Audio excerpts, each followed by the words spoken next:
play a tough guy doesn't mean you are when you lace curtain Irish. The youngest of 9 kids, Mark Wahlberg grew up in working-class Boston, quit school at the age of 14 and got into a bit of trouble. You know, your petty crimes, selling drugs, eventually convicted of assault, which got him about 50 days in jail, where he killed time by hitting the pile, that is to say, working out. And who knew it would help his career? Because after he got out of the joint, his big brother Donnie lent him a helping hand. Donnie Wahlberg. Now, why does that name sound familiar? Oh, yeah, this guy, New Kids on the Block. Mark Wahlberg lands himself a record deal as Marky Mark. Bringing this to the entire nation. Black, white, red, brown, feel the vibration. From there, well, he hit the mainstream by becoming an underwear model, and his career as an actor began to take off. Renaissance Man, Basketball Diaries, then a breakthrough. 1997, Wahlberg plays porn star Dirk Diggler in Boogie Nights. I'm looking forward to seeing you in action. Jack says you've got a great big... Well, I don't know. I guess so. Who can forget a 13-inch prosthetic? Come on now. Mark's been a star ever since.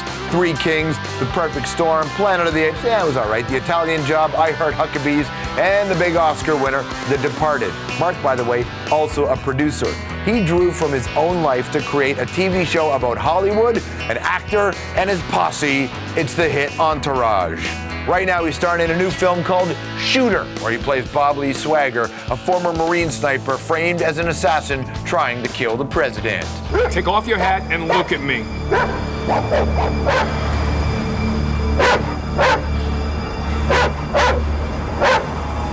Take your hat off!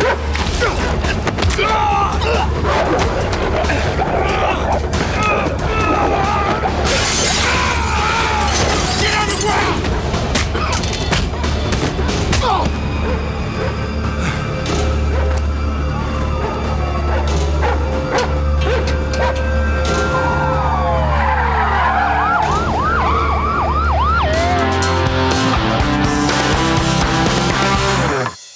And there was his entire life in about 95 seconds, and here he is in person, Mr. Mark Wahlberg. How are you, man? Thank you, sir.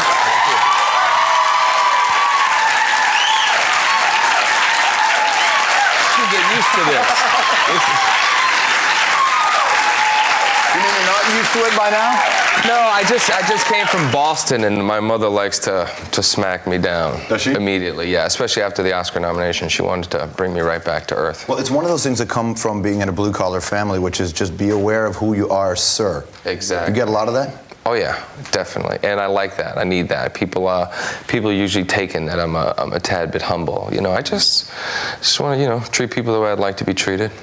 But the longer you stay in LA, do you need more of a smackdown when you come back to Boston? You know, sometimes I actually moved my mother out to LA for a year just to really kind of keep me grounded. But, no, I don't get caught up in the scene, I'm never in the tabloids, the paparazzi doesn't bother me. There's only so many times I can take pictures and be going to the supermarket or going to church, so. This movie you made, Shooter, I know acting is about choices, right? And so is choosing your role and the scripts that you get in front of you. And I just wondered, what was right about your life at this point where this movie was the one you did?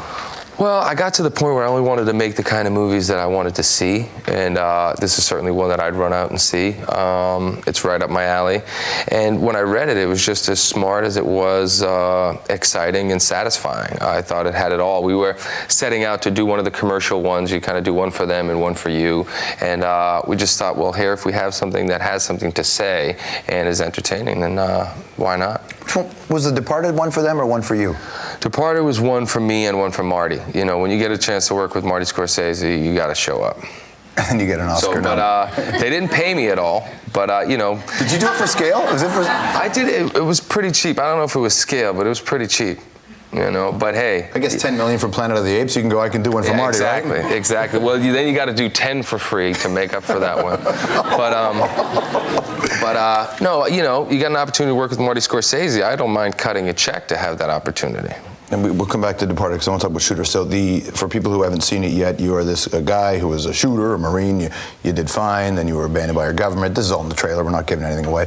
And then you have your moment of disconnect from the people you worked for, and then they bring you back, and there's a frame, and there's all of that. But I wondered, there's a lot of the day politics, it seemed, and I wondered, did you look at this movie and say, maybe that plays into some of your decision making. Definitely, and you know, I couldn't help but think, you know, because I know what they're going to sell. They're going to sell me with the gun, and you know, I know a lot of young kids, especially, like watching me kick ass. They love me in Four Brothers, but you know, you kind of lure them in with that, and then get them to start wondering if some of this stuff is possible, and then you know, and then they start asking questions and demanding answers, and you know, we certainly don't recommend them doing what Bob Lee did. To make change, but you know, to get out there, yeah, exactly. But to get out there and vote, you know, it's that it's coming, it's right around the corner, so it's perfect timing. When you were the age of some of the kids you were talking about, did you look at anybody who was doing what you were doing and saying? No, but I had a love for movies. My dad, you know, took me to the movies a lot when I was a kid, which is why I like this kind of movie. You know, the old school character-driven movies from the '70s that, you know, like De Niro in Taxi Driver, and even Clint Eastwood and Dirty Harry. I mean, these are guys out there doing their thing, and you know, this is to me, it's just it's a joy. I hope to get to make a couple of movies like this in the future. You're looking forward to making a movie where you don't have to shoot everybody at the end? Yes, because it's starting to become you know, a recurring theme. I was thinking, God, if I do a romantic comedy, I might have to like shoot Cameron Diaz at the end, or people aren't going to want to see it. You know? I'm not sure how romantic that comedy would be at that point. Well, you know, we'll figure out a way. They'll figure out a way. They get pretty creative in Hollywood. Do you get more accustomed to Hollywood, or do you have to remove yourself more from Hollywood to do this? I just try to navigate in and out as little as possible. But you know, I've been fortunate. People respect me. It took a while, certainly. You know, with the Marky Mark background and all that stuff, people weren't, you know, ready to take me that seriously as an actor. But I knew it was an uphill battle, and you know, it was going to be the long haul, and I was in for it. So I just had to do it, you know, project by project. You know, you talk about your past. Your past comes up a lot. Now, for most people, they have all kinds of pasts, and then they just sort of move on, and then they take their own time to reflect. But for you, every interview you read, everything about you is, this guy was in jail, this guy had this fight, and blah, blah, blah. So you don't get to ever be away from that. Do you ever, like, do you reflect on your own past? Certainly, I think about it constantly, because if I don't, I could fall back into, you know, a pattern that might lead me back there. Is that realistic? Like, do you think that's possible? I think so. You know, anything could happen in a split second. You know, I don't listen to rap music anymore unless I'm like in the gym, because, you know, I'm in the car, I'm listening to Tupac, he's talking about doing all the stuff that he wanted to do, and somebody hits my car or something, you're in that mindset. Anything could happen. Did you get scared when you went in? Did that like sufficiently do that for you? Oh yeah, look, I always wanted to be one of the guys. I was the first one to start the fight. I was the youngest of 9, so I thought I had big balls. I was willing to, you know, start the trouble. But when I got there, when I actually became one of the guys that I looked up to, I didn't like what I had become. I thought that, you know what, I have to change, and I have to change immediately. And that's when it became really difficult, because they love it when you're one of the guys, but when you're trying to go against the grain, it's a hard thing. What point did you look in the mirror and see your dad and start to realize that you're becoming someone else? Oh man. I just hung out with my dad. You know, I love my dad so much. He had you know, my parents separated when I was 11, and they both worked extremely hard just to put food on the table. We have 2 small children, we've got 2 nannies, and we're freaking out. So I'm like, how did my parents raise 9 kids who are in and out of trouble all the time? You know, my poor mother, I'd get arrested, and she's at work, you know, we didn't have a car, she would have to, and we'd go far to steal too. We'd like get on the bus. We want to go by the amusement park, and then try to steal a bike or a car and drive back, and then I'd get arrested, and my mother would have to spend most of her paycheck to take a cab out there because the buses stopped running at a certain time. And, you know, just to be able to make it up to her and make it up to my dad and make them proud, and it's a nice feeling. Are you becoming more and more like him, or less like him as you get older? I hope more and more like him.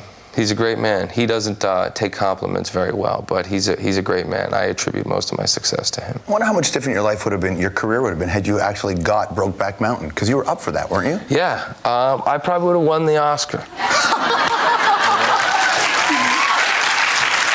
But no, you know, and you know, I was making light of it. But it's only because I didn't get the offer. You know, I was at that same stage, you know, when Boogie Nights came to me. It was like, okay, you got to stop worrying about what the guys in the neighborhood are going to think. You don't have to worry about being perceived as being a tough guy. You know, you're an actor. Are you going to be a real actor? Are there rules and limitations to the choices you're going to make? Because when Boogie Nights came to me, I was still worried about the whole Marky Mark thing and the Calvin Klein thing. And, you know, this was now taking off the underwear.